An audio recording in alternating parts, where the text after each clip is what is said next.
Minister Chan Chun Sing.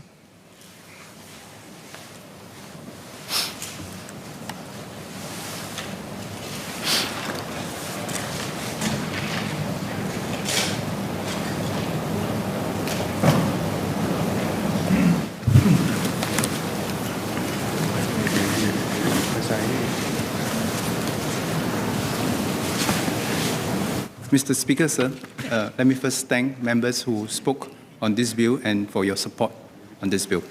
Let me first cover the technical clarifications, then I'll conclude with the spirit behind what we are doing.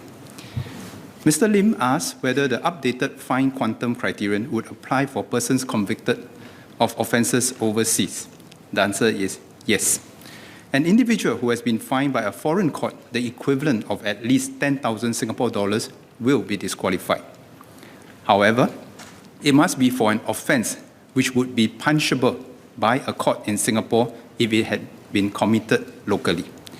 This is an existing provision in our Constitution and is based on the principle that committing an offence abroad should have the same consequence on the eligibility to stand for elections. Mr. Lim, Mr. Murali, Ms. Lim noted that this bill serves in the main to update the constitutional disqualification criteria. Ms. Lim asked if fines should be considered at all, while Mr. Lim and Mr. Murali raised the possibility of further tightening the disqualification criteria in the future, so that we continue to hold our parliamentarians to the highest standards. Specifically, Mr. Lim and Mr. Murali suggested identifying the offences that would disqualify an individual as an MP to signal the behaviour or conduct that we want to guard against. Mr. Speaker, sir, the scope of this bill is intentionally narrow and focused on updating the disqualification criteria. This is in keeping with the democratic ideal that the rights of individuals to participate in the political process and to stand for public office should be unfettered as far as possible, as pointed out by Mr. Murali. While we need to ensure fitness of individuals to be parliamentarians, the bar cannot be so high that we undermine our parliamentary system, which is founded on representative democracy. Keeping the disqualification criteria to a reasonable threshold also allows voters broad discretion to choose whom they wish to represent them. Indeed, many jurisdictions disqualify elected members if they have been sentenced to an imprisonment term of 1 or 2 years and not by the type of offences. This is because there are inherent challenges in listing the specific offences and then having to frequently amend a basic document like the Constitution so that the offence list is updated. There is also the issue whether we automatically disqualify every individual convicted of a listed offence even though the actual sentence, whether fine and/or jail sentence, may be quite light. An automatic disqualification based solely on conviction without taking into account the actual sentence is not compatible with the principle of ensuring fitness for the office according to actual conduct. Mr. Murali noted that there will be candidates or MPs who are convicted of a heinous offence or one involving dishonesty or moral turpitude, but receive sentences that do not cross the constitutional disqualification threshold and therefore will not be disqualified. This disqualification criteria set out the thresholds for disqualification as MPs based on the severity of the punishment for offences committed. As the basic document, the Constitution has to establish the suitable balance for Singapore between ensuring wide representation of all sectors of our community in Parliament while ensuring the representative fitness for office. The constitutional ineligibility which is covered by the bill simply set the minimum threshold for individuals to seek office in Parliament so as to ensure basic fitness for office. No different from the need for minimum age to ensure maturity and personal competence by requiring a certain level of language command in Article 44. The bill addresses the parliamentarians' minimum moral aptitude. Beyond the disqualification criteria, our political parties must continue to ensure that the candidates they field and MPs from their parties are persons with integrity and who adhere to the high standards of conduct. Ultimately, our voters will decide at the ballot box the fitness of the person seeking to represent them in Parliament. Nevertheless, I would like to thank all members for your suggestions and will keep them in mind in any future reviews. So, Mr. Speaker, sir, let me conclude by reiterating the intent behind this bill. The bill aims to update the disqualification criteria for membership for Parliament and memberships for the CPA and PCMR so that they continue to be relevant in ensuring that members are persons with integrity and who adhere to high standards of conduct. This is to safeguard and protect the standing and dignity of Parliament as well as the officers of the CPA and PCMR. So, Mr. Speaker, sir, if I may conclude with an exposition on the spirit behind this. As we have heard from Mr. Murali, Mr. Lim Biao Chuan, and Ms. Sylvia Lim, if we set the bar too high, then we may inadvertently rule out many people who may want to participate in the democratic process, the representative democratic process that we have. If we set the bar too low, as Mr. Murali pointed out, then it seems incongruent with what we expect of our public officers and our uniformed officers. So in amending the Constitution today, we are adhering to the spirit behind what was set out from independence and updating the criteria. But the spirit remains the same, to find that balancing point between setting a bar too high that may exclude too many and setting a bar too low that will not be congruent with what we expect others. But having said that, whatever we agree today is but one of the levers that we expect to see when people come into this chamber. Besides the rules that we have, there are three other important keys, if I may use the words of Mr. Murali. And those three other keys are as follows.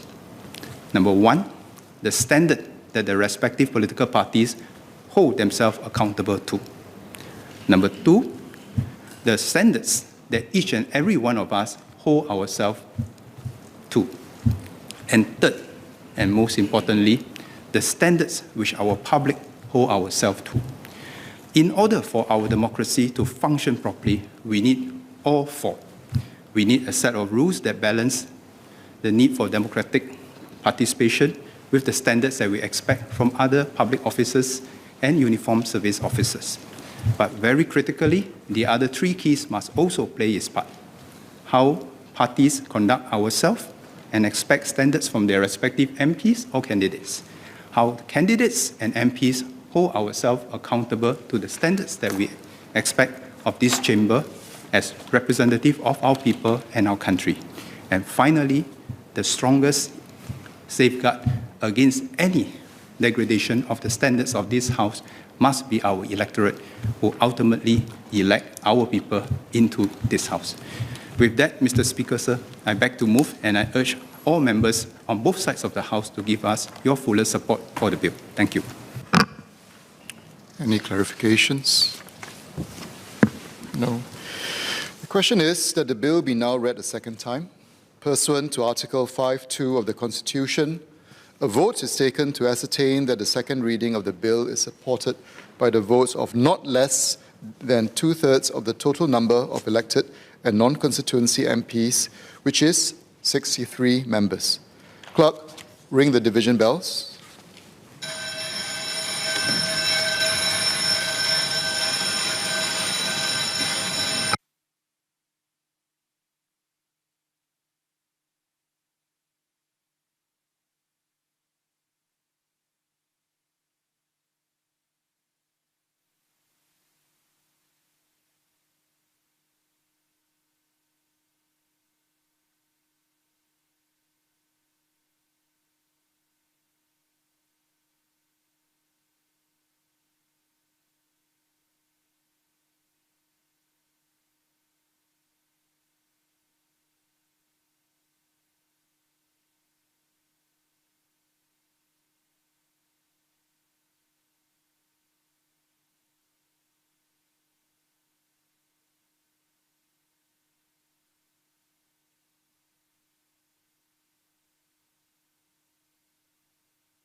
Sergeant at Arms, lock the doors.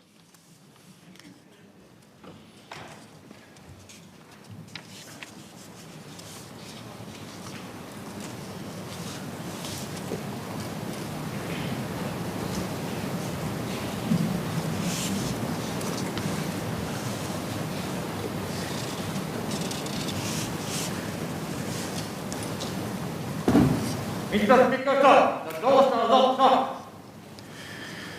Before I proceed to start the electronic voting, may I remind members that they are to be seated at their designated seats and should only start to vote when the voting buttons on their armrests start to blink. The question is that the bill be now read a second time. Take a vote.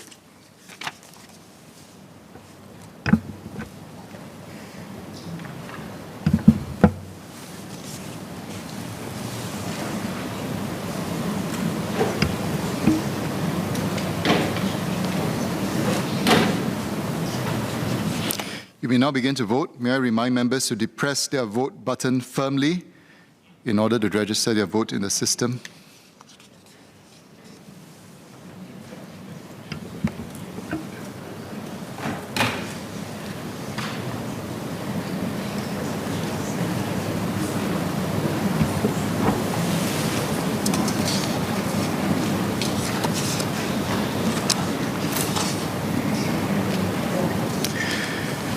Members are advised to check that their names are registered according to their vote indication when the voting results are shown on the display screens.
I will proceed to declare the voting results now.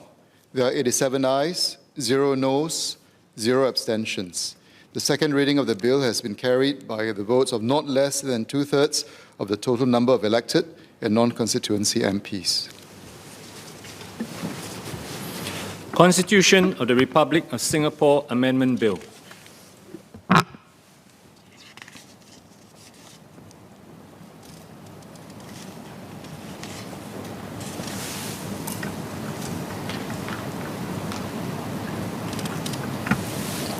I'm locking the doors. Committee stage, what day? Now, sir, I beg to move that Parliament be immediately resolve itself into a committee on the bill. The question is that Parliament will immediately resolve itself into committee on the bill. As many of the opinion say aye. To the contrary, say no. I think the ayes have it. The ayes have it.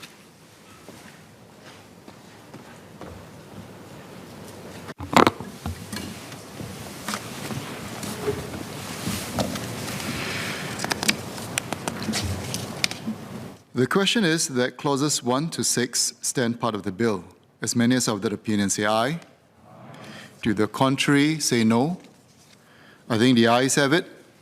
The ayes have it. Bill to be reported.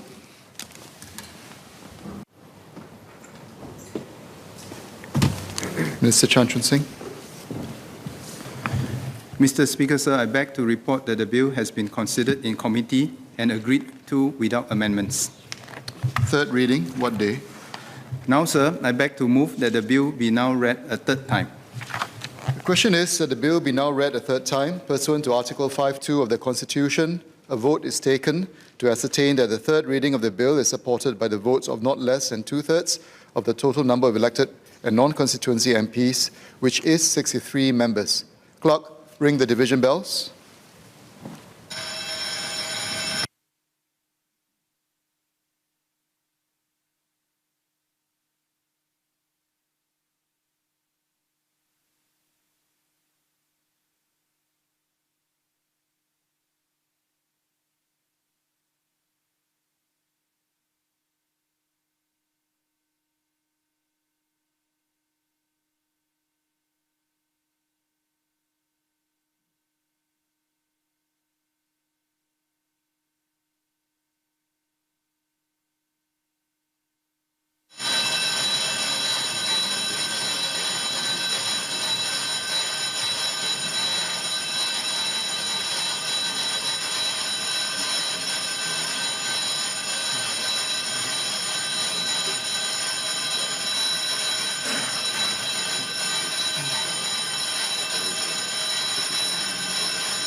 Sergeant-at-Arms, lock the doors.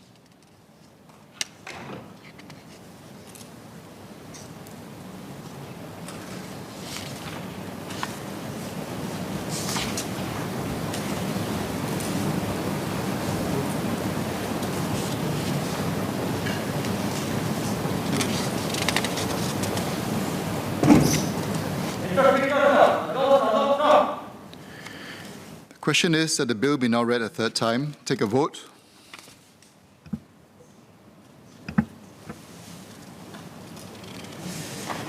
You may now begin to vote.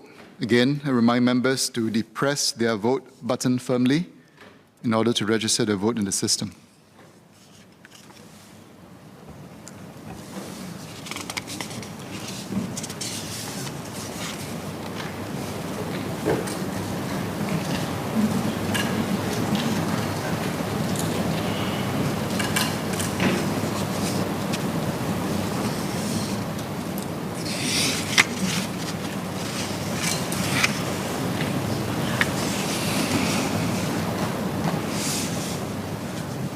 Members are advised to check that their names are registered according to their vote indication when the voting results are shown on the display screens.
Before I proceed to declare the results of the vote, are there any members who wish to claim that his or her vote has not been displayed or displayed incorrectly on the screens?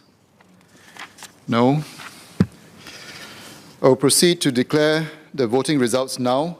There are now 88 ayes, 0 noes, 0 abstentions. The third reading of the bill has been carried by the votes of not less than two-thirds of the total number of elected and non-constituency MPs. Constitution of the Republic of Singapore Amendment Bill.